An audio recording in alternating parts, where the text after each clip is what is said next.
এখন যে জায়গাটায় দাঁড়িয়ে আছি সেটা কানসাসের একটা জায়গা। এই জায়গাটায় দাঁড়ানোর উদ্দেশ্য হচ্ছে এই যে উইন্ডমিলগুলা দেখতে পাচ্ছেন, এই উইন্ডমিলগুলা দেখা। ওরা এখানে দাঁড়ানোর জায়গা বানিয়ে রেখেছে যেন আমরা এই সৌন্দর্যটা দেখতে পারি। প্রচণ্ড বাতাস হচ্ছিল। আপনাদের সাথে এই উইন্ডমিলের যে সৌন্দর্য সেটা শেয়ার করব।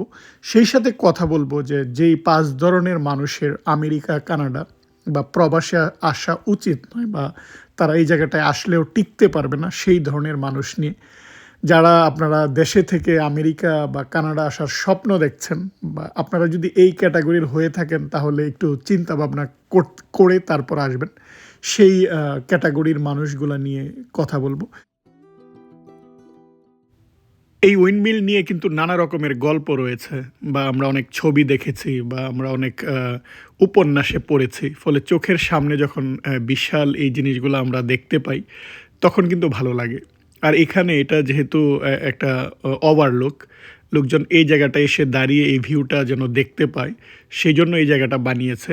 এখানে ওরা ইনফরমেশনগুলো দিয়েছে যে এই কাউন্টিতে কারা কাজ করেছে বা কারা এই যে উইন্ডমিলগুলো বানিয়েছে বা আমেরিকার অন্যান্য স্টেটে কী পরিমাণ মেগাওয়াট বিদ্যুৎ উৎপাদিত হয়, কোন স্টেটে সবচেয়ে বেশি বিদ্যুৎ উৎপাদিত হয় এই উইন্ডমিলের মাধ্যমে, এরকম ইনফরমেশানগুলো এই জায়গাটায় দেয়া।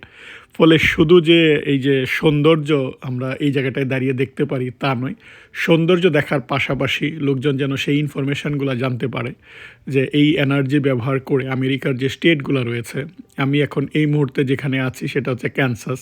ক্যানসাসে কী পরিমাণ বিদ্যুৎ উৎপাদিত হয়, এর পাশে কলোরাডোতে কী পরিমাণ হয়। অর্থাৎ এই প্রত্যেকটা জিনিস আপনি যদি দেখেন প্রত্যেকটা স্টেটের ইনফরমেশান এই জায়গাটায় দেয়া। আর এখানে পুরা ম্যাপটাও দেয়া। ফলে কিছু ইনফরমেশনও এই জায়গা থেকে পাওয়া যাবে। নিউ ইয়র্কেও আমি অনেক দেখেছি যে নিউ ইয়র্কে যখন ছিলাম বা প্রত্যেকটা স্টেটেই উইন্ডমিল থাকে। বিশেষ করে কান্ট্রি সাইডে যখন যাবেন তখন দেখবেন প্রচুর উইন্ডমিল এবং পাহাড়ের উপরে এই জিনিসগুলো যখন বসানো থাকে দূর থেকে কিন্তু দেখতেও খুবই ভালো লাগে। যাই হোক, যে কথা বলছিলাম যে অনেক মানুষ আমেরিকা আসার স্বপ্ন দেখে, কিন্তু কিছু মানুষের অ্যাকচুয়ালি আমেরিকা আসা উচিত নয়, কারণ আমেরিকা আসার পরও তাদের ভালো লাগে না। এক নাম্বার যদি বলি, যারা ইনস্ট্যান্ট সাকসেস চায়। অনেকেই মনে করে যে বিদেশে গেলেই আমি সফল, আমি বাংলাদেশে ভালো পজিশনে আছি না, এই জায়গাটা ভালো না, বিদেশে ওরা হয়তো অনেক ভালো আছে, যে ওখানে গেলে আমি আরও সফলতা পাবো, ওখানে যাওয়ার সাথে সাথে আমার একটা লেক সাইডে সুন্দর বাড়ি থাকবে, বাড়ির সামনে একটা দামি গাড়ি থাকবে, সাইবার ট্রাকও থাকতে পারে।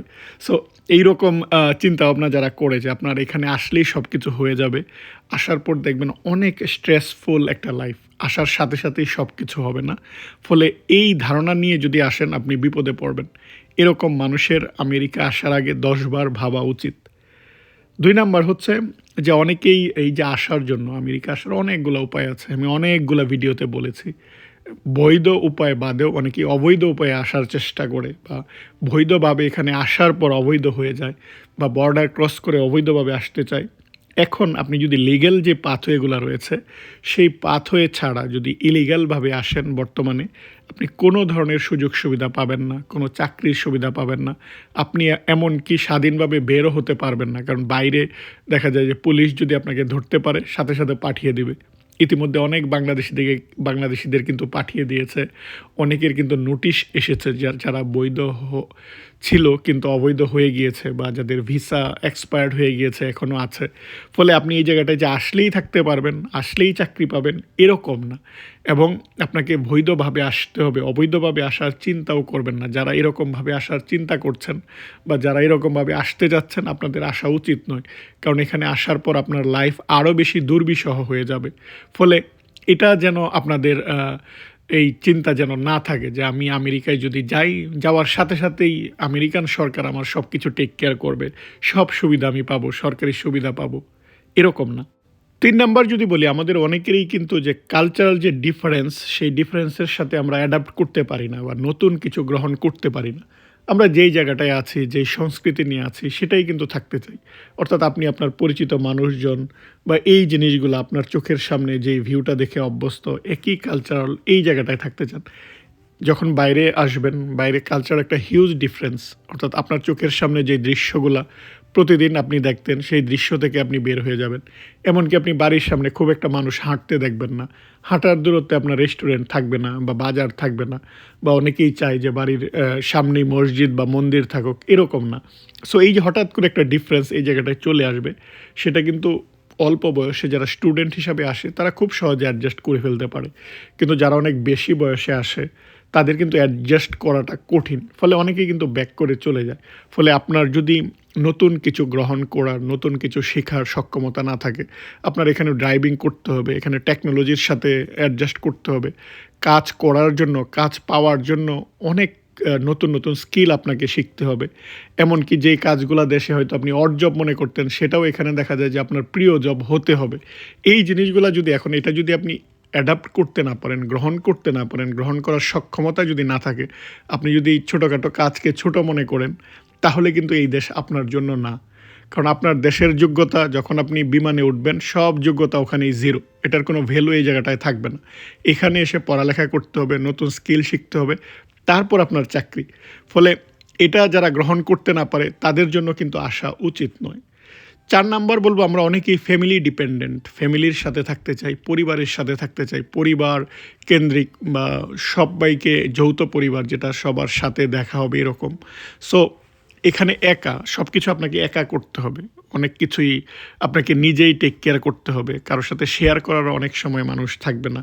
অর্থাৎ এই যে নিজ থেকেই বা নিজে, নিজে কাজ করা, নিজে, নিজে নিজের প্রবলেম সলভ করা। আমরা ফ্যামিলির সিনিয়র থাকে তাদের সাথে শেয়ার করি, বা আমাদের আশেপাশে হেল্প করার অনেকেই থাকে দেশে। কিন্তু এই জায়গাটায় অনেকেই থাকবে নামমাত্র, আবার অনেকের থাকার পরেও যে তাদের সময় থাকবে তা নয়। ফলে আপনাকে নিজে, নিজেই করতে হবে। এবং আপনি যদি এই ফ্যামিলি ডিপেন্ডেন্সি আপনার থাকে, যে যদি মনে হয় যে অমুক আমার জন্য এটা করে দেবে, ও আমার জন্য এটা করে দেবে, এরকম ইন্টেনশন থাকলে বিদেশ আপনার জন্য না। আমরা ক্যানসাসের এই জায়গাটায় যেহেতু প্রচুর ফাঁকা জায়গা, ছোট্ট একটা সিটি আমরা পেয়েছি। এই জায়গাটায় আমরা যাত্রাপথে একটু খুঁজছিলাম যে কোনো একটা রেস্টুরেন্ট আছে কিনা। এই সিটিগুলোও কিন্তু দেখতে ভালো লাগে। এখন যেহেতু শীতকাল, আবার মেঘলা আকাশ দেখুন, মনে হচ্ছে যেন সাদা কালো, কোনো কালার নাই। আবার এটাই কিন্তু আবার স্নোফল হলে একরকম হয়, বা যখন রাত্রে ওরা লাইটিংগুলা করে তখন আরেক রকম হয়, দেখতে কিন্তু ভালো লাগে। ৫ নাম্বার যেটা আমি বলব, যে ৫ নাম্বার হচ্ছে যে অনেকের আনরিয়েলিস্টিক একটা এক্সপেকটেশন থাকে, বা অনেক ক্ষেত্রে জব এক্সপেকটেশন থাকে। অনেকে মনে করে যে আমার যে যোগ্যতা আছে, আমি এই যোগ্যতা অনেক ভালো চাকরি পাবো। কিন্তু না, এখানে ভালো চাকরি পাওয়ার জন্য আমেরিকান ডিগ্রি দরকার, আমেরিকান পাসপোর্টধারী হতে হবে, আমেরিকান নাগরিক হতে হবে, তারা প্রায়োরিটি পায় আগে। তারপর হচ্ছে আমেরিকায় আপনি কাজ করেছেন সেই অভিজ্ঞতা থাকতে হবে, তখন কিন্তু আপনি ভালো চাকরি পাবেন। কিন্তু যেটা হয় যে অনেকেই নতুন অবস্থায় যখন আসে দেশের ডিগ্রি নিয়ে, দেশের অভিজ্ঞতা নিয়ে, মনে করে আমার তো অনেক যোগ্যতা, আমি দেশে এই ডিগ্রি করেছি, এই অভিজ্ঞতা, আমাকে তো আমেরিকান সরকার গেলেই এই চাকরি দিয়ে দিবে বা কোম্পানি আমাকে লুফে নেবে। কিন্তু এখানে আসার পর দেখবেন এরকম অনেক এক্সপিরিয়েন্স লোক আছে যারা হয়তো এন্ট্রি লেভেলে এখানে চাকরি নিচ্ছে বা চাকরি পাচ্ছে না। কারণ আমেরিকান ডিগ্রি নাই, বা আমেরিকান তার কোনো ওয়ার্ক এক্সপিরিয়েন্স নাই। ফলে আপনি যদি এরকম আনরিয়েলিস্টিক জব এক্সপেকটেশন থাকে এই জায়গাটায়, আপনি এই জায়গাটায় আসার পর হতাশ হবেন। দেখবেন যে আপনার চেয়ে কম বয়সী যারা হয়তো এখান থেকে ডিগ্রি নিয়েছে বা অনার্স করেছে, সে অনেক ভালো পজিশনে। বা কেউ হয়তো এখানে খুব ছোটোবেলায় জয়েন করেছে, 10 বছর চাকরি করেছে, 10 বছর চাকরি করার পর সে অনেক আপনার বস হয়ে বসে আছে। ফলে চাকরির অভিজ্ঞতা এখানে গুরুত্বপূর্ণ জিনিস। অনেক সময় আপনি 5 থেকে 7 বছর যাবৎ পিএইচডি করছেন, পিএইচডি করে যে পজিশনে যাবেন, অলরেডি দেখা যায় যে একজন অনার্স করে সে 5-6 বছরের অভিজ্ঞতায় সে অনেক উপরের পজিশনে চলে গিয়েছে। ফলে আপনাকে এখানকার বাস্তবতায় বা এখানকার জব সিচুয়েশনের উপর ভিত্তি করে আপনাকে আশা করতে হবে। কিন্তু আপনার যদি আনরিয়েলিস্টিক জব এক্সপেকটেশন থাকে, সেটা আপনি এই জায়গাটায় পাবেন না।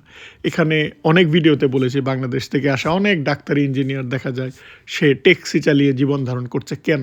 কারণ ওই যে ডিগ্রি তার, সে যে বাংলাদেশি ডক্টর, সে ওই ডিগ্রি দিয়ে এখানে সে ডাক্তারি করতে পারবে না।